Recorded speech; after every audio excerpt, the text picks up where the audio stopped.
Hey, how we doing out there on this Sunday, Vol Nation? This is Frank. This is the House of Orange Sports Channel coming at you.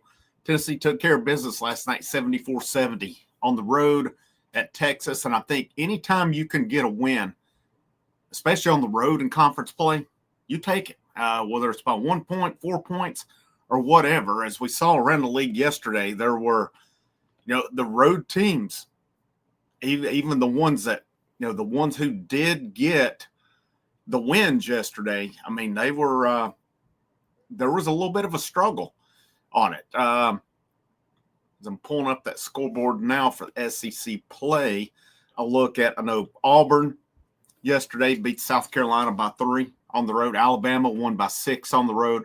Kentucky won by 5 on the road. Florida won by 8 on the road. Oklahoma, who was ranked, who come in undefeated, 13-0 on the season, is now 0-3 in conference play.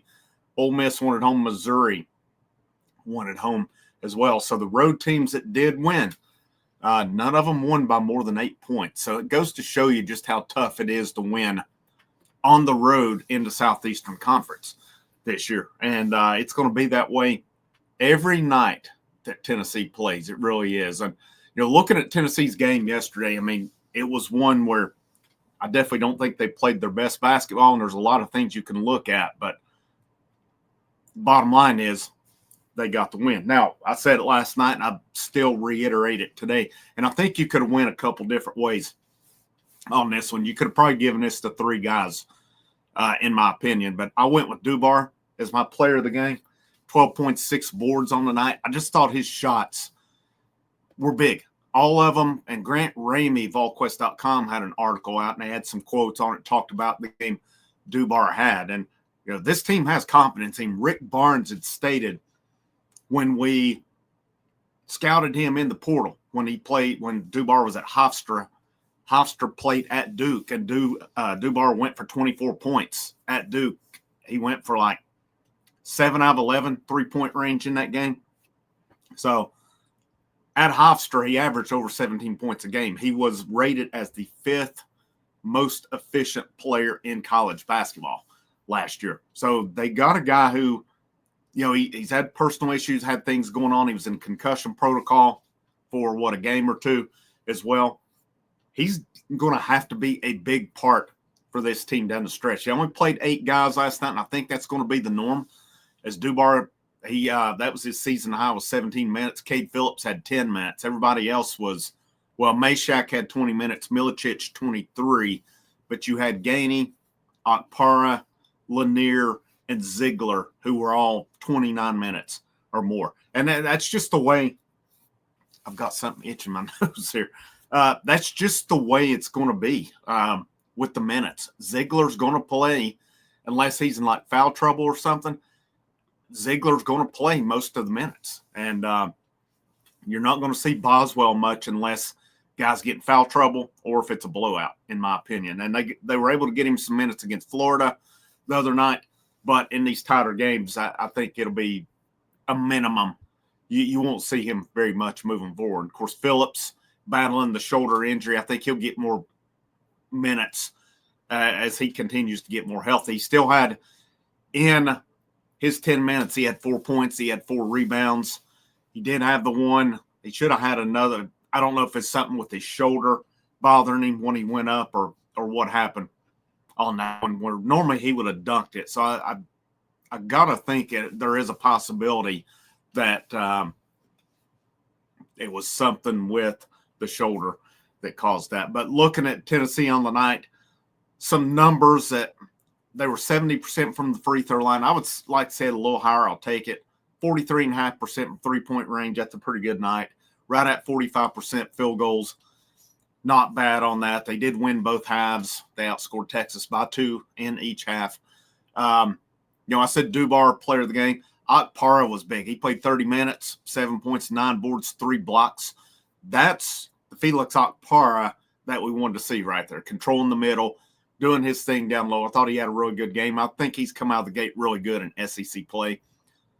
You take out Ziegler's, he did have 4 turnovers, but I thought he was really good besides the turnovers last night. I'm sure he'd like to have some of those passes back, but the guy's just in control. He's in control. He had a couple big threes that he hit last night as well.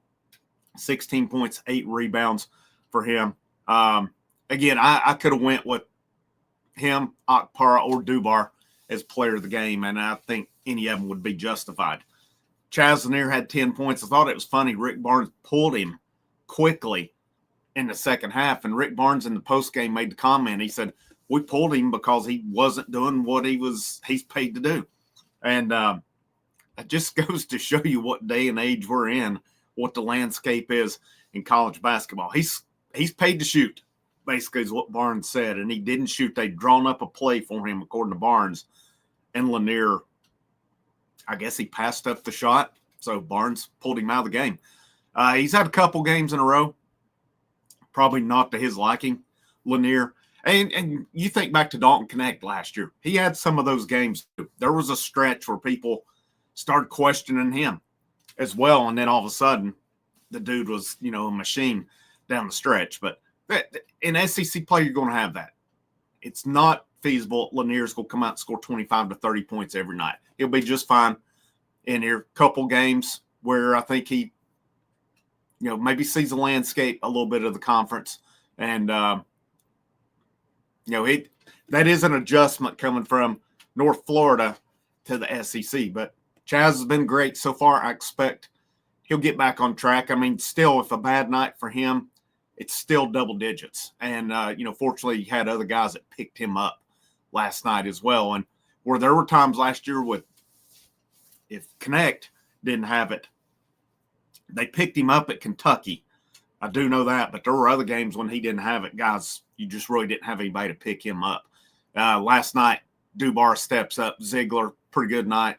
Jordan Gainey had a good night last night. So you've got more of a well-rounded team. And, sometimes those small rotations, you keep guys more in a zone, I guess, more into it, for lack of a better term. And so I think I don't know. I don't hate the smaller rotation, to be honest. I just don't hate it because it is all quality. All 8 guys who played normal all give you quality of some sort in there. I mean, every guy last night had at least 4 points who played. Phillips 4, Dubar 12, Gainey 12, Mashak 6, Milicic 7 with 6 rebounds. I'd like to see Milicic be a little more aggressive offensively. He's got a good offensive game.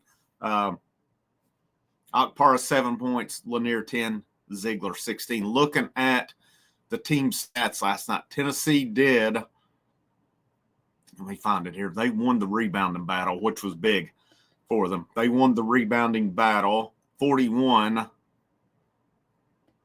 to 27. That's a significant win on the boards last night. And that's one, too, you look at it, you can look back on, that was probably the difference in the game. They forced 15 turnovers.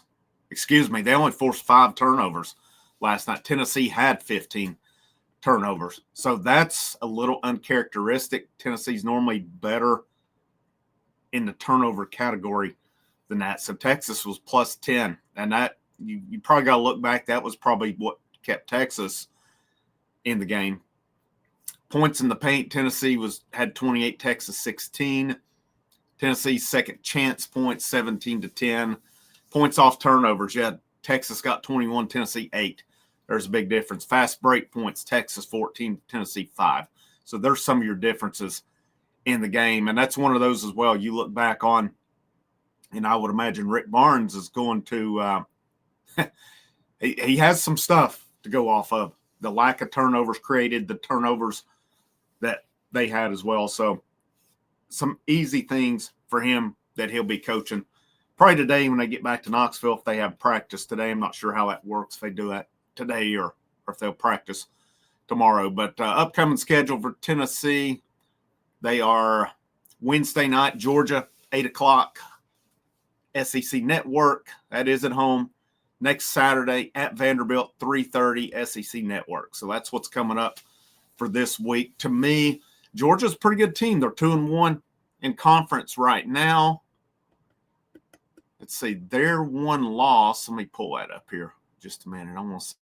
Because I know they've beaten Kentucky and they've beaten Oklahoma back-to-back in conference. They did lose to Ole Miss at Ole Miss. I mean, Ole Miss looks like a pretty good team right now. They lost to them 63-51.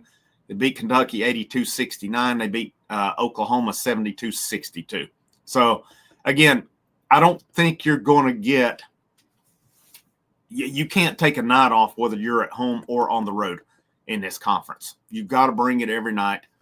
But, again, I like Tennessee's chances. I think they got a good chance to win both games this week. It'd be a big week for them. Curious to see where they fall in the polls. I'm guessing probably outside the top 5 is my guess, but I don't think they should fall really far.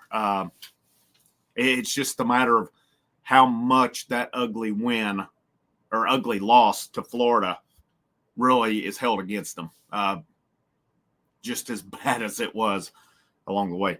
But we'll be with you Wednesday night. Let's see, 8 o'clock, around 10. Probably do a post game on that. I'm still debating today if I want to do it. I may just be doing a video on Lady Vols Day. We'll see on that. I may do a post game show. Actually, yeah, we're going post game today. So Lady Vols play at 1 o'clock against Arkansas. I'll go live for a few minutes after that, around 3 o'clock. So hope to see you there. You guys have a great rest of your day. This is Frank, House of Orange. It's always a great day to wear the orange.